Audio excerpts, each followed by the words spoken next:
ഇപ്പതാ അതായത് അങ്ങനെ സസ്പെൻസ് കൂടി പൊളിയുകയാണ്. നമ്മൾ കഴിഞ്ഞ ഏതാനും ദിവസങ്ങളായി ചർച്ച ചെയ്യപ്പെട്ട ഒരു വാർത്തയായിരുന്നു PM-ശ്രീ പദ്ധതിയുമായി ബന്ധപ്പെട്ട വിവാദം. ഇപ്പോഴത്തെ നമുക്ക് അറിയാൻ കഴിയുന്നത് പിണറായി വിജയനും വിദ്യാഭ്യാസ മന്ത്രി വി ശിവൻകുട്ടിയും ഡൽഹിയിൽ പോയി വാസ്തുക്കി ഒപ്പിട്ട PM-ശ്രീ പദ്ധതിയുമായി ബന്ധപ്പെട്ട് അതിൽ നിഗൂഢത, എന്തോ സസ്പെൻസ് പൊളിയുന്നതിൻ്റെ ലക്ഷണങ്ങളാണ് ഇപ്പോൾ കണ്ടു തുടങ്ങിയത്. പ്രത്യേകിച്ച് ഇന്ന് ഇടതുമുന്നണി യോഗവും ചേരാനിരിക്കെ ഈ പ്രസ്തുത വിഷയത്തിൽ എത്രമാത്രം പ്രസക്തിയുണ്ട്? എന്താണ് ഇതിന് പിന്നിൽ നടന്നത്? അത് മുമ്പ് ഇതിനകത്ത് സംഭവിച്ചിരിക്കുന്നത്, ഇവിടുന്ന് ഈ പറയുന്ന രീതിയിൽ LDF ഒരു കൂട്ട് മുന്നണിയാണല്ലോ. ഈ മുന്നണിയിൽ CPIയോടോ മറ്റ് മുന്നണികളോടോ ഒന്നും സംസാരിക്കാതെയാണ് മന്ത്രിസഭാ യോഗം പോലും മാറ്റിവെച്ചൊരു സംഭവമാണ് ഈ PM-ശ്രീ പദ്ധതി. ഇത് ഇവിടുന്ന് ഡൽഹിയിലേക്ക് പോയിട്ട് എല്ലാവരെയും അതിശയിപ്പിച്ചുകൊണ്ട് ഒരു ദിവസം രാത്രി 9 മണിക്കുള്ള വാർത്തയിൽ മുഖ്യധാര മാധ്യമം ഏഷ്യാനെറ്റ് ന്യൂസാണ് ഇത് ബ്രേക്ക് ചെയ്യുന്നത്. KG കമലേഷാണ് ബ്രേക്ക് ചെയ്യുന്നത്. ഇങ്ങനെ ഈ വാർത്ത ബ്രേക്ക് ചെയ്യുന്നത് വാസുകി ഒപ്പിട്ടു എന്നുള്ളത്.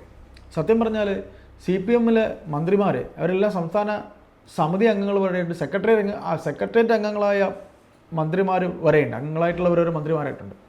ഇത് ആരിതിനകത്ത് കളിച്ചു? മുഖ്യമന്ത്രിയെ കൊണ്ട് ഇത് ആര് ചെയ്യിപ്പിച്ചു? മുഖ്യമന്ത്രിക്ക് ഈ ബുദ്ധി ആര് ഓതി എന്നുള്ള സംശയം ഉണ്ടായിരുന്നു.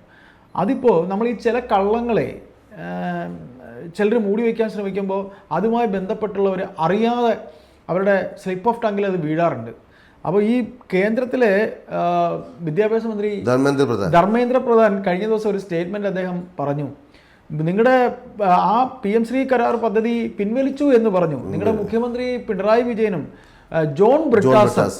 ജോൺ ബ്രിട്ടാസുമാണ് അതിന് മുൻകൈ എടുത്തത്. അപ്പോൾ നമുക്കിപ്പോൾ വ്യക്തമായി, മുഖ്യമന്ത്രി പിണറായി വിജയനെ കൊണ്ട് ഈ പറയുന്ന PM-ശ്രീ പദ്ധതി ഒപ്പിടിച്ചതിൻ്റെ പിന്നിൽ, പാർട്ടിയെ അറിയിക്കാത്തതിൻ്റെ പിന്നിൽ സംസ്ഥാന സമിതിയിലെ ക്ഷണിതാപ മാത്രമായ ജോൺ ബ്രിട്ടാസിന് പങ്കുണ്ട്. ജോൺ ബ്രിട്ടാസാണ് ഈ പറയുന്ന രീതിയിൽ ബഹുമാനപ്പെട്ട മുഖ്യമന്ത്രി പിണറായി വിജയനെ കൊണ്ട് ഈ കരാർ ഒപ്പിടിയിക്കുന്നതിന് പിന്നിൽ നിന്ന് കളിച്ചത് എന്നുള്ള കാര്യം വ്യക്തമാണ്. അപ്പോൾ നമുക്കിതിൽ ഒരു കാര്യം ഞാൻ പറയാതിരിക്കാൻ പറ്റില്ല. എന്താണെന്നറിയോ മുഹമ്മദേ, നമുക്ക് ഇവിടെ 19 മറ്റ് UDF-ലെ MP-മാരുണ്ട്. ഒരേ ഒരു MP ആണ് രാധാകൃഷ്ണൻ മാത്രമാണ് നമുക്കുള്ളത്. ഇവർ ഡൽഹിയിലൊക്കെ MP-മാരായിട്ട് ഇരിക്കുന്നവരല്ലേ, ഇവർക്കൊരു സൂചന കിട്ടിയോ? ഈ പറയുന്ന പോലെ ജോൺ ബ്രിട്ടാസാണ് ഇതിനകത്ത് കളിച്ചതെന്ന് ബഹുമാനപ്പെട്ട പ്രതിപക്ഷ നേതാവ് VD സതീശൻ അതിന്നിപ്പം ആഴ്ച 3 ആവാറായി. ഒരു വാക്ക് പിണറായി വിജയൻ അവിടെ പോയി രാത്രി എന്തെന്നോ ഒരു പ്രയോഗമാണ് അദ്ദേഹം നടത്തിയത്. രാത്രിയിൽ ഇരുട്ടത്ത് തീരുമാനിച്ചെന്ന്. സർ, ഇരുട്ടത്ത് തീരുമാനിച്ചെങ്കിൽ ആ ഇരുട്ടത്ത് തീരുമാനിച്ചതിന് ആ ബിഹൈൻഡ് ദ കർട്ടൻ ഒരാളുണ്ട് എന്ന് നിങ്ങൾക്ക് പറയാൻ കഴിഞ്ഞോ? കോൺഗ്രസിന് പറയാൻ കഴിഞ്ഞോ? കോൺഗ്രസിന് പറയാൻ പറ്റില്ല. പരാജയമാണ്. അവിടെയാണ് പിണറായി വിജയൻ ജയിക്കുന്നത്.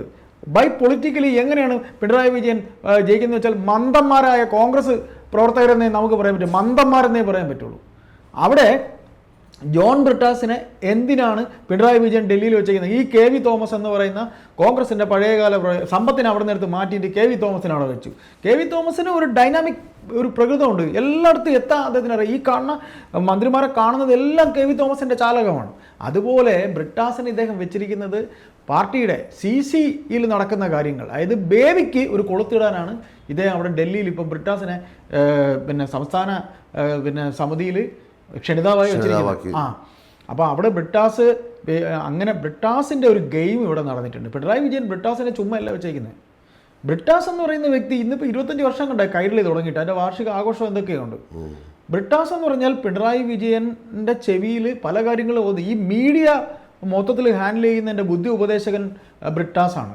അപ്പോൾ ബ്രിട്ടാസ് ഇതിനകത്ത് ഉണ്ട്. ബ്രിട്ടാസും കൂടെ പറഞ്ഞിട്ടാണ് PM-ശ്രീ പദ്ധതിയിൽ ബ്രിട്ടാസിൻ്റെയും കൂടെ ഒരു നീക്കമാണ് ഇതിനെന്ന് ഈ ധർമ്മേന്ദ്ര പ്രധാൻ അറിയാതെ വായിന്ന് വീണു. ബ്രിട്ടാസിന് നന്ദി എന്ന് പറഞ്ഞു. ബ്രിട്ടാസും മുഖ്യമന്ത്രിയും കൂടെയാണ് ഇത് ഒപ്പിടാൻ ഒരു പങ്ക് വഹിച്ചത് ബ്രിട്ടാസാണെന്ന് പറഞ്ഞു. അപ്പോൾ ബ്രിട്ടാസ് ഇതിനകത്ത് കളിച്ചിട്ട് ഇവിടെ ഒരു മനുഷ്യരറിഞ്ഞിട്ടില്ല. ഈ 3-ാമത്തെ ആഴ്ചയിൽ ഇന്നലെ അദ്ദേഹത്തിൻ്റെ ഒരു വാർത്ത, അദ്ദേഹം നമ്മൾ പല കുറ്റകൃത്യങ്ങളും നടക്കുമ്പോൾ അറിയാതെയാണ് ഒരു ലൂപ്പ് ഹോൾ പോലീസിന് കിട്ടുന്നത്. അറിയാതെയാണ് ഇതിൽ ഏതെങ്കിലും ഒരാൾ പറയുന്ന കള്ളത്തരത്തിൽ പിടിച്ചായിരിക്കും രണ്ടുപേരെ ഇരുത്തുമ്പോൾ കള്ളം പൊളിയുന്നത്. അപ്പോൾ അതുപോലെ ഇന്ന് ഇടതുമുന്നണി യോഗം ഉണ്ട്, അതുപോലെ CPM-ൻ്റെ സംസ്ഥാന സമിതിയുണ്ട്, സംസ്ഥാന സെക്രട്ടേറിയറ്റും ഉണ്ട്. ഈ കാര്യം ആരെങ്കിലും ചുണയായിട്ട് ചോദിക്കുമോ? ഈ ബ്രിട്ടാസിന് എന്ത് അധികാരം ഇത് കയറി കളിക്കാനായിട്ട്? ബ്രിട്ടാസ് എന്തിന് നിങ്ങളെ കൊണ്ട് ചെയ്യിപ്പിച്ചു എന്ന് പിണറായി വിജയനോട് ചോദിക്കുമോ? എവിടെ ചോദിക്കില്ല. അതിനുള്ളതൊന്നുമില്ല. അതിനുള്ള ആംബിയറൊന്നുമില്ല. ചോദിക്കണമെങ്കിൽ ഒരു P ജയരാജൻ ചോദിക്കും. P ജയരാജൻ ഒന്നാമത് നോട്ട് ദ പോയിന്റ് അണ്ടർലൈൻ റെഡിങ് കൊണ്ട് വരച്ചിരിക്കുക P ജയരാജൻ്റെ പേര്. ആര്? മുഖ്യമന്ത്രി, ബഹുമാനപ്പെട്ട മുഖ്യമന്ത്രി പിണറായി വിജയൻ. അതുകൊണ്ട് P ജയരാജൻ ചോദിക്കും, ചോദിക്കാൻ വരും എന്നുള്ള കാര്യമൊക്കെ ഉറപ്പാണ്. പക്ഷെ അത് പോകില്ല, അതങ്ങ് ചീറ്റി പോകാനാണ്, നനഞ്ഞ പടക്കമാണ്. അപ്പോൾ ഇവിടെ നമുക്ക് പറയാനുള്ളത്, ഇന്ന് ഇപ്പോൾ നടക്കാൻ പോകുന്ന ഇടതുമുന്നണി യോഗത്തിൽ CPM-ൻ്റെ സംസ്ഥാന സമിതിയിൽ ഈ വിഷയം ചർച്ചയാകുമ്പോൾ ബ്രിട്ടാസ് ആണ് ഇതിൻ്റെ പിന്നിലെന്ന് ഉള്ള കാര്യം ആരെങ്കിലും പറയുമോ എന്നുള്ളതും, രണ്ട്, ഇങ്ങനെ ഇത്രയും ഇവിടെ കോൺഗ്രസിൻ്റെ MP-മാരും വലിയ മഹാന്മാരായ കഴിവുറ്റ ആൾക്കാരും ഉണ്ടായിട്ടും ഒരു വേള അവർക്കിത് കണ്ടുപിടിക്കാൻ പോലും കഴിഞ്ഞില്ല. അപ്പോൾ ഒരു ചുവട് വയ്ക്കുന്നതിന് പോലും PR കൺസൾട്ടൻസിയുമായി കൺസൾട്ട് ചെയ്തുകൊണ്ടിരിക്കുന്ന ബഹുമാനപ്പെട്ട മുഖ്യമന്ത്രിക്ക് ഇപ്പോൾ അദ്ദേഹം കഴിഞ്ഞ ദിവസം ഈ CPM പ്രശ്നം ഉണ്ടായ സമയത്ത് അദ്ദേഹം ഉച്ച കഴിഞ്ഞ് നിയമസഭയിൽ പ്രഖ്യാപിക്കുകയായിരുന്ന കാര്യമാണ് 400 രൂപ സാമൂഹ്യ സുരക്ഷാ പെൻഷൻ വർദ്ധിപ്പിച്ചത്, 1000 രൂപ ആശമാരുടേതൊക്കെ അദ്ദേഹം ഒരു ക്യാബിനറ്റ് ബ്രീഫിങ്ങിന് ശേഷം പറഞ്ഞതാണ്. അതിൻ്റെ പിന്നിലും PR സംഘമുണ്ട്. മുഖ്യമന്ത്രിയെ ഒരു വേള നിയന്ത്രിക്കുന്ന ഒരു PR സംഘം ഇതിൻ്റെ പിന്നിൽ എപ്പോഴും ഇപ്പോൾ അദ്ദേഹത്തിൻ്റെ പിറകെ ഉണ്ട്. പ്രത്യേകിച്ച് CPM-ൻ്റെ ഒരു പ്രത്യേകത എന്ന് പറഞ്ഞാൽ ഇടതു ഭരണത്തിൻ്റെ കാലത്ത് അവർക്ക് ഈ പറയുന്ന PR വർക്കിൽ അവർ ഭയങ്കര മിടുക്കന്മാരാണ്. അവർ ചെയ്യുന്ന ഒരു കാര്യം PR-ലൂടെ ജനങ്ങളിൽ എത്തിക്കാൻ അവർ ഭയങ്കര മിടുക്കന്മാരാണ്. അപ്പോൾ അങ്ങനെയുള്ള ആ ഒരു മിടുക്കിലാണ് ഈ പറയുന്ന രീതിയിൽ ഈ പ്രസ് ആ ഒരു ക്യാബിനറ്റ് ബ്രീഫിങ്ങിൽ പത്രക്കാരോട് പറയാൻ വന്നിരിക്കുമ്പോൾ അദ്ദേഹം പറയുന്നത്. അപ്പോൾ അങ്ങനെ നിരന്തരം അദ്ദേഹത്തിൻ്റെ പിറകിൽ ബിഹൈൻഡ് ദ കർട്ടൺ ഇങ്ങനെ കുറേ ആൾക്കാർ ചെവിയിൽ ഓതാനുണ്ട്. മുഖ്യമന്ത്രി ഇപ്പോൾ ഓരോ കാര്യങ്ങൾ ചെയ്യുന്നതും ബ്രിട്ടാസിനെ പോലെയുള്ള കുറേ ചെവിയിൽ ഓതുന്ന കുറേ ആൾക്കാരെ കൊണ്ടാണ്. ഇപ്പോൾ ഇന്നലെ തന്നെ എത്രയോ കോടി രൂപ ചിലവാക്കിയിട്ടാണ് ഇവിടെ ഇന്നലെ ഈ അതിദാരിദ്ര്യ മുക്ത കേരളം എന്ന് പറഞ്ഞൊരു പരിപാടി സംഘടിപ്പിച്ചത്. അത് പാവങ്ങൾക്ക് ഭവന നിർമ്മാണത്തിനായി മാറ്റിവെച്ചിരുന്ന 51 കോടി രൂപയുടെ ഫണ്ടിൽ നിന്നാണ് 1 കോടി മാറ്റി അത് ചെയ്തത്. ഇനി ഫണ്ട് വരാൻ പോകുന്നത് സഹകരണ ബാങ്കിൽ നിന്നെല്ലാം പൈസ ഇവരുടെയൊക്കെ തന്നെ സഹകരണ ബാങ്കാണ്, കേരള ബാങ്കൊക്കെ ആണല്ലോ, ഇവർ അതിൽ നിന്നൊക്കെ എടുക്കാൻ പോകുന്നു എന്നും മുഖ്യധാര മാധ്യമങ്ങളിൽ വാർത്ത വരുന്നുണ്ട്. ഏതായാലും ഒരു വലിയ കള്ളം പൊളിഞ്ഞു. പിണറായി വിജയനെ PM ശ്രീ പദ്ധതിയിൽ ഒപ്പിടാൻ പ്രേരിപ്പിച്ചതിൻ്റെ പിന്നിൽ ജോൺ ബ്രിട്ടാസ് ആണ്. ബ്രിട്ടാസിനെ പോലെയുള്ള ഏറാമൂളികളുടെ പല കാര്യങ്ങളും ബഹുമാനപ്പെട്ട മുഖ്യമന്ത്രി ചെവി കൊടുക്കുന്നു. അത് അദ്ദേഹത്തിന് പാർട്ടിയിലും സമൂഹ മധ്യത്തിലും ഒരു കമ്മ്യൂണിസ്റ്റുകാരൻ എന്ന രീതിയിൽ വൻ അവമതിപ്പാണ് ഉണ്ടായിട്ടുള്ളത്.